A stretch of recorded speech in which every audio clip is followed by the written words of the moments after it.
Number one, it's required legally, but number two, it's important for your content marketing, so that especially as the campaign is going, and when you hit that $500,000 mark, being able to thank people and then tell them why you need the next $500,000 because you're going to be able to hit this milestone with the next $500,000 before you actually launch the campaign or are able to actually bring in funds. But a more important aspect of that is you can still change the campaign. So we're back to testing and optimizing.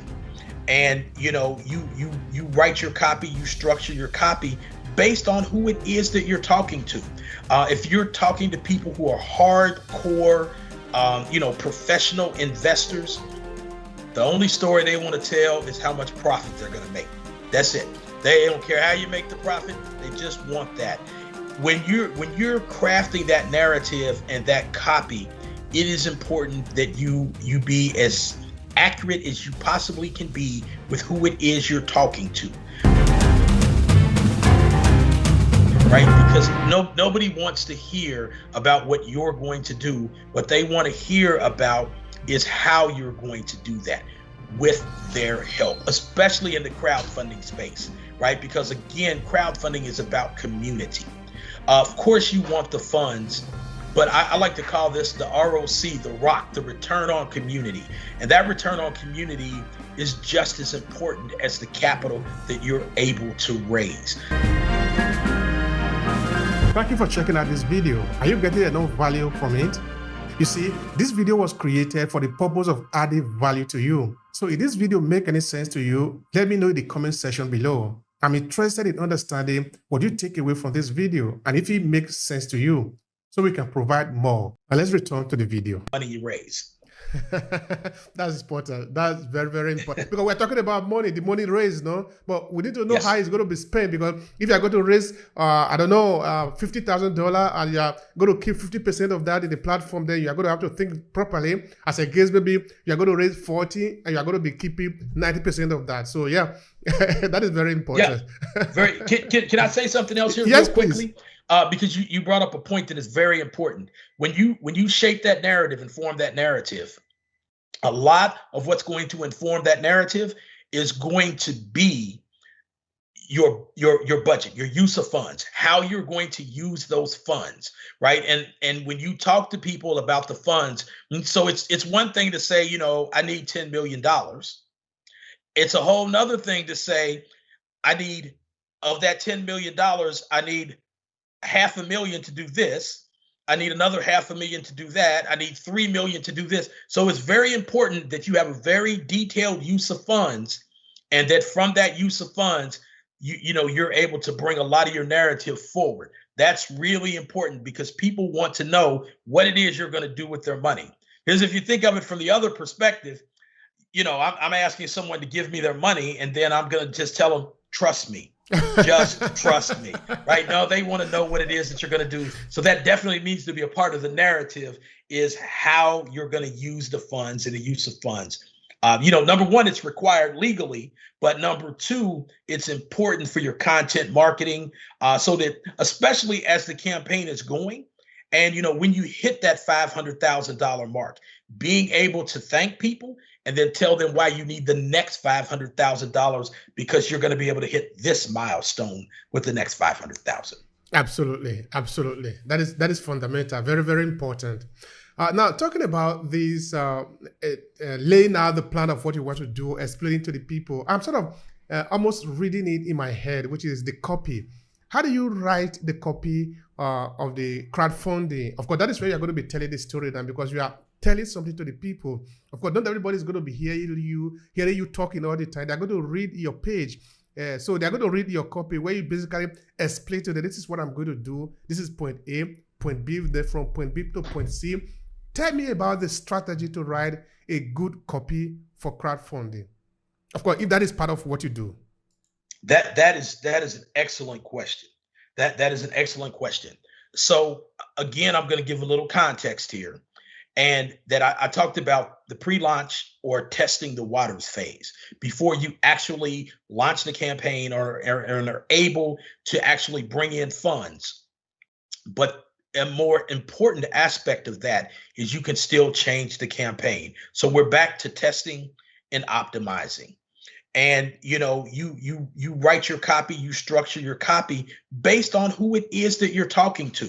If you're talking to people who are hardcore, professional investors, the only story they want to tell is how much profit they're going to make. That's it. They don't care how you make the profit. They just want that. When you're crafting that narrative and that copy, it is important that you be as accurate as you possibly can be with who it is you're talking to. Are most of the people investing in you, are they college educated? Are they tech savvy people? Right. So if you have a tech startup, and you're talking to people who are not necessarily technical or don't have a technical background, you want to make sure that you break that down and explain it to them, right? When you go about approaching that copy. And again, when you're writing this copy, you always want to center the investor or the customer in this story.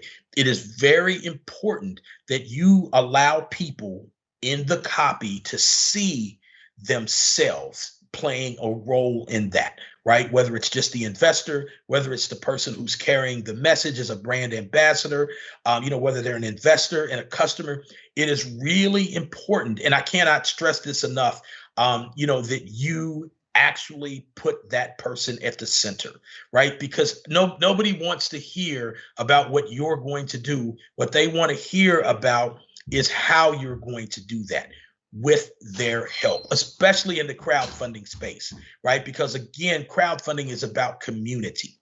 Of course, you want the funds, but I like to call this the ROC, the ROC, the return on community. And that return on community is just as important as the capital that you're able to raise. So, when you think about the copy, when you think about how you write the copy in that narrative, it is really important that you, again, test and optimize, but that you are being direct with the people, that you're not talking above the people, you're not talking down to the people, but that you are talking to the people. That is very important. People need to be able to relate to what it is that you're saying. If you're not talking to a room of tech engineers, then don't use that kind of jargon. Tell the story in plain language so people can understand it. I don't know if you also have to design the landing pages for crowdfunding. If there is anything that people need to pay attention to for their landing page to convert, because now people are landing on your crowdfunding page. There, of course, that is where you are sending the message to them. Depending on what you do there, you can either gain or lose. So I don't know if there are some tips you want to maybe recommend for people who want to design their crowdfunding page to make it convert better. So from the copy perspective, I can not necessarily a designer. So I would say hire a designer.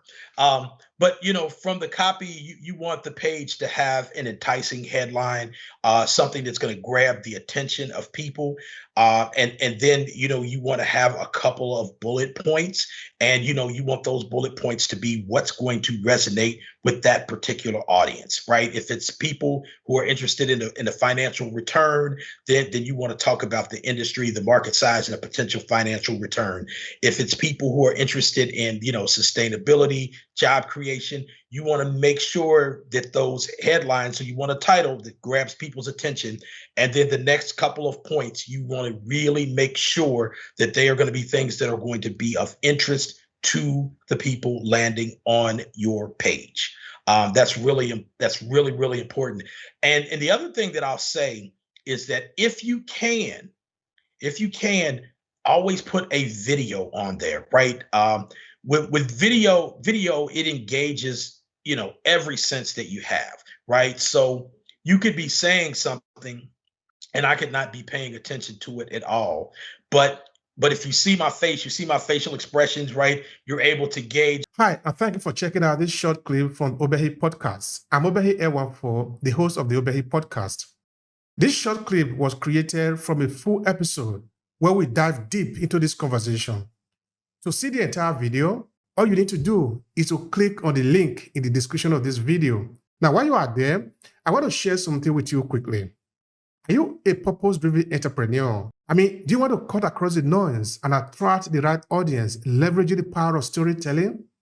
Now, pay attention. I'm currently working on a signature program to help you own your story and stand out for the competition. It's a 5-step journey to help reshape your professional and business narrative so you can drive success and stand out in the competition. And in less than 90 days. The link is what you see on your screen, academy.aclasses.org/story. Now, this is what we have understood.